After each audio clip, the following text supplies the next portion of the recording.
Indeks harga saham gabungan atau IHSG ditutup menguat signifikan 0,94% di level 9.032,58 di akhir perdagangan Rabu.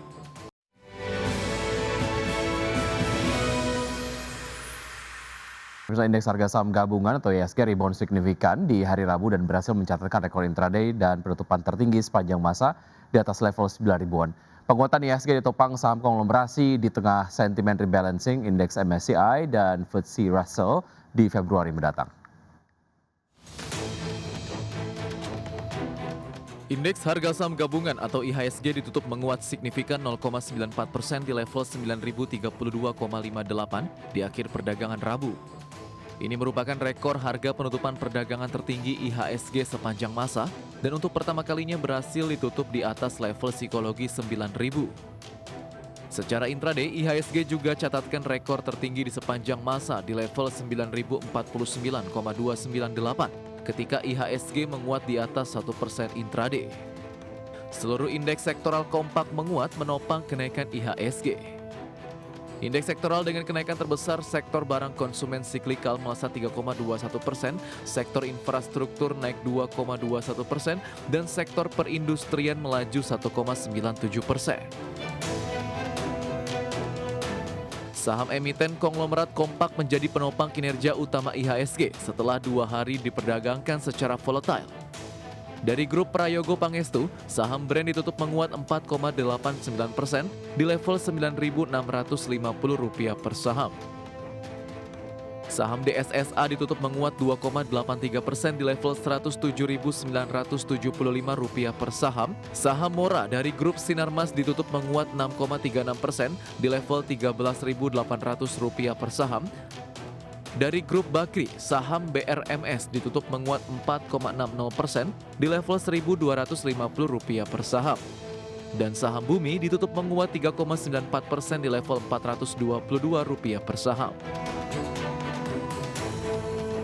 Kabar baik juga datang dari pergerakan nilai tukar rupiah. Di perdagangan spot Rabu ditutup menguat terbatas 0,03% di posisi 16.860 per dolar Amerika. Catatan ini menjadi penguatan rupiah perdana pada 2026. Penguatan rupiah di tengah perdagangan Rabu sore, indeks dolar Amerika Serikat tergelincir 0,02% ke 99,116.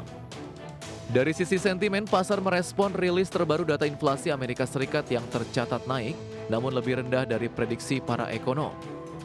Indeks harga konsumen inti Amerika tercatat naik 0,2% secara bulanan dan 2,6% secara tahunan.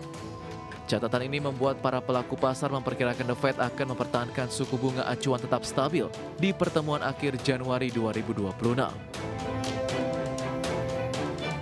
Berbagai sumber IDX Channel.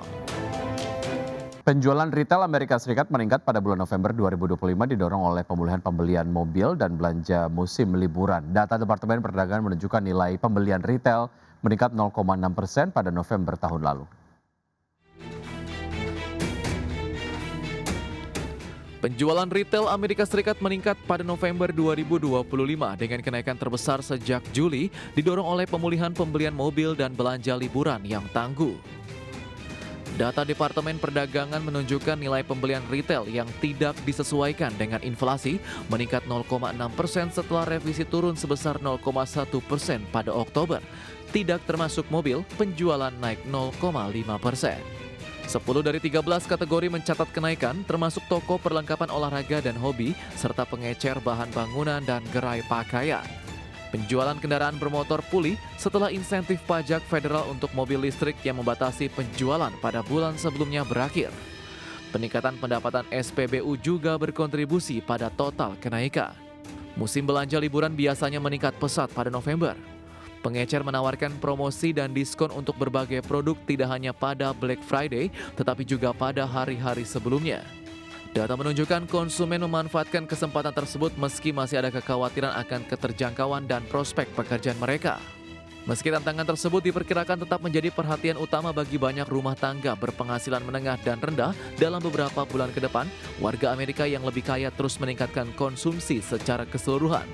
Sementara itu, pengeluaran di restoran dan bar, satu-satunya kategori sektor jasa dalam laporan retail, meningkat 0,6% setelah turun pada bulan sebelumnya. Berbagai sumber IDX Channel. Harga emas melesat ke rekor tertinggi sepanjang masa pada perdagangan di hari Rabu seiring dengan meningkatnya ketidakpastian geopolitik dan ekonomi global yang mendorong investor memburu aset safe haven.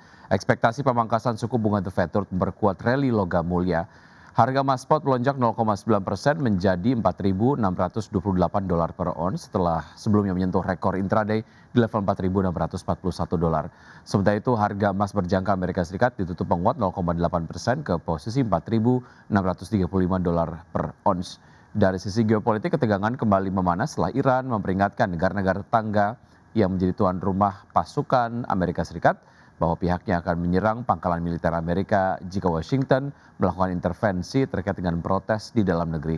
Di sisi lain, Menteri Denmark dan Greenland dijadwalkan bertemu dengan Wakil Presiden Amerika Serikat J.D. Vance setelah Presiden Donald Trump kembali menyuarakan tuntutan agar Amerika Serikat menguasai Greenland. Dari data ekonomi, penjualan retail Amerika Serikat pada November melampaui ekspektasi, sementara indeks harga produsen sesuai proyeksi bulanan, namun lebih tinggi secara tahunan. Ya, selanjutnya pemirsa dari bursa global, bursa ekuitas Wall Street merosot pada hari Rabu dipimpin penurunan indeks Nasdaq yang seiring kejatuhan saham teknologi ketika investor beralih ke sektor yang lebih defensif. Saham perbankan juga melanjutkan tren negatif setelah rilis kinerja kuartalan yang beragam, serta tertekan kekhawatiran atas rencana Presiden Donald Trump untuk membatasi suku bunga kartu kredit. Kita lihat data selengkapnya untuk penutupan perdagangan bursa Amerika Serikat di dini hari tadi. Dow Jones Industrial Average ditutup melemah 0,09% ke level 49.149, S&P 500 terkoreksi 0,53% ke 6.926 dan Nasdaq Composite yang turun 1% ke level 23.471. PT Goto Gojek Tokopedia Tbk melaporkan telah menghabiskan 100% dana IPO sebesar Rp13,57 triliun. Ya, adapun dana IPO digunakan untuk sejumlah pos meliputi modal kerja Goto, penyertaan di Tokopedia dan PT Dompet Anak Bangsa, hingga penyertaan pada GoViet Technology Trading Joint Stock. PT Goto Gojek Tokopedia Tbk menghabiskan dana penawaran umum saham perdana atau initial public offering sebesar Rp13,57 triliun. Direktur Keuangan Goto, Simon Takleng Ho, menjelaskan Goto mendapatkan hasil penawaran umum senilai Rp13,72 triliun dari IPO pada tahun 2022 lalu. Dari jumlah tersebut, sebanyak Rp4,07 triliun telah direalisasikan untuk modal kerja Goto. Lalu sebesar Rp4,07 triliun untuk penyertaan pada PT Tokopedia.